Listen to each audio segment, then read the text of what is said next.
Hello students, welcome to the channel Rachna Math Solutions. इस video में हम लोग सीख रहे हैं second year engineering degree semester third का मैथमेटिक्स के सब्जेक्ट, जिसमें हमने चैप्टर स्टार्ट किया हुआ है complex form of Fourier series और ये उसका लेक्चर फर्स्ट होने वाला है। आज के इस लेक्चर में हम लोग complex form of Fourier series के अंदर फूरियर सीरीज किस इंटरवल के ऊपर एक्सपांड की जाती है ये देखेंगे। तो सबसे पहले लेफ्ट साइड में क्या लिखा है 0,2 पाई, यानी कि complex form of Fourier series हमें 0,2 पाई इस इंटरवल पे एक्सपांड करनी है।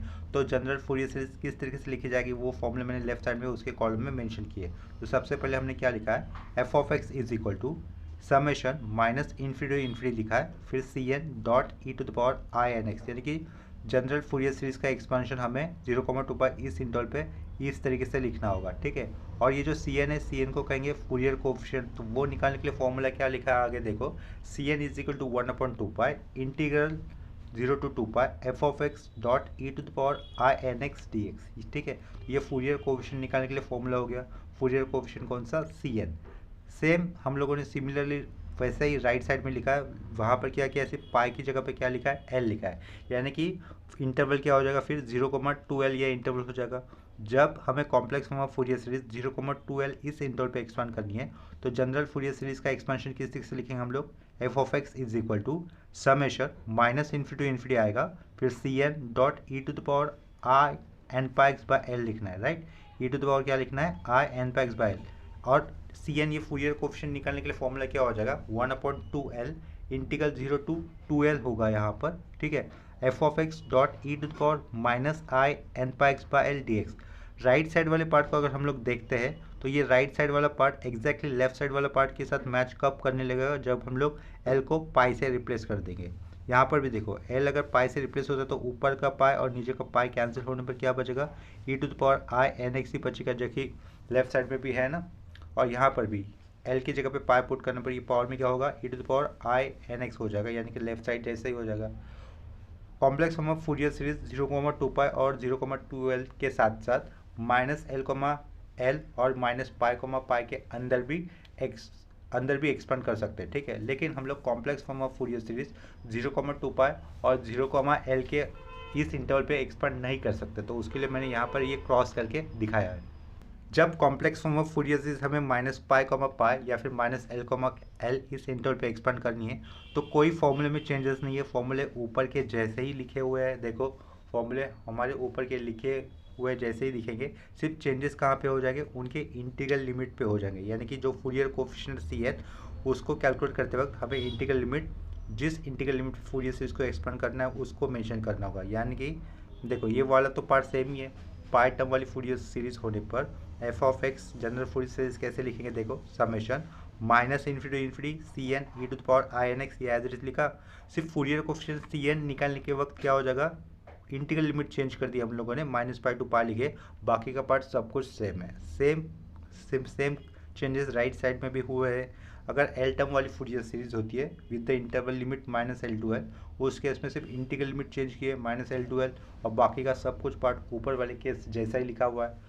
आगे क्या लिखा है, 0,पाई इस इंटरवल लिमिट पे complex form of Fourier series exist नहीं हो पाएगी, और 0,L इस इंटरवल पे भी complex form of Fourier series हम लोग एक्सपांड नहीं कर सकते, ठीक है। इतना क्लियर हो गया। ये चार फॉर्मूले हो जाने के बाद, यानी कि पाई टर्म वाले दो फॉर्मूले लिखे हम लोगों ने 0,2 पाई और -पाई टू पाई, और एल टर्म वाले भी दो फॉर्मूले लिखे हम लोगों ने 0,2L और -L to L। इस केस में complex form of general Fourier series कैसे लिखते हैं और ये जो फूरियर कोफिशिएंट होता है सी एन वो कैसे निकालते हैं ये देखा आज की इस लेक्चर में। आगे और भी कुछ इंपॉर्टेंट फॉर्मूले होते हैं छोटे से, देखो साइन एच एक्स कोई इसको हाइपरबोलिक साइन, ये हाइपरबोलिक साइन होता है, शाइन की रीड करता है, शाइन मैं तो शाइन रीड नहीं कर रहा हूँ, सिंपली साइन बोलकर इसको एच हाइपरबोलिक फंक्शन का पार्ट है जिसको मैं एच प्रोनाउंस कर रहा हूँ, ठीक है। तो मैं इसको कैसे रीड कर रहा हूँ, sine H X is equal to, ये लेफ्ट साइड में आया हुआ फंक्शन क्या है, हाइपरबोलिक साइन है, और राइट साइड में उसका यूलर एक्सपेंशन दिया हुआ है। क्या दिया है, यूलर एक्सपेंशन राइट साइड में। तो साइन एच एक्स का इक्विवेलेंट क्या होता है, E to the power X minus E to the power -x/2 होता है। इसी तरीके से हाइपरबोलिक कॉस, यानी कि जिसको कोई कैसे रीड करता है, कॉस रीड करता है, कॉस, लेकिन मैं इसको कॉस रीड ना करते हुए सिंपल क्या इसे रीड कर रहा हूँ, कॉस एच एक्स, ठीक है। तो ये hyperbolic cos H X is equal to, उसका यूलर फॉर्मूला राइट साइड में क्या दिया है, E to the power X plus E to the power minus X by 2। ठीक है, ये दोनों फॉर्मूले बहुत ही इंपॉर्टेंट है, ऊपर के दोनों। और नीचे क्या दिया है, आई का मतलब ये आई नहीं होता एक्चुअली। हम लोगों ने क्वेश्चन का ये चैप्टर का इनिशियल क्या देखा है, complex form of Fourier series दिखा ना, कॉम्प्लेक्स यानी कि हम लोगों ने कॉम्प्लेक्स नंबर भी सीखा है। तो कॉम्प्लेक्स नंबर में ये जो आई आता है, जिसको आई रीड नहीं किया जाता है एक्चुअली, आई के बदले में इसको रीड किया जाता है आयोटा। ठीक है, क्या रीड किया जाता है, आयोटा। लेकिन मैं इसको सिंपल रखने के लिए आयोटा को मैं हमेशा आई ही रीड करूँगा। और इस आई की वैल्यू या फिर इस आयोटा की वैल्यू कितनी होती है, √(-1) होती है, राइट। √(-1) होती है, जो कि हम लोगों ने कॉम्प्लेक्स नंबर ये चैप्टर 11th में सीखते वक्त हमें पता था कि आयोटा की वैल्यू कितनी होती है, √(-1) होती है।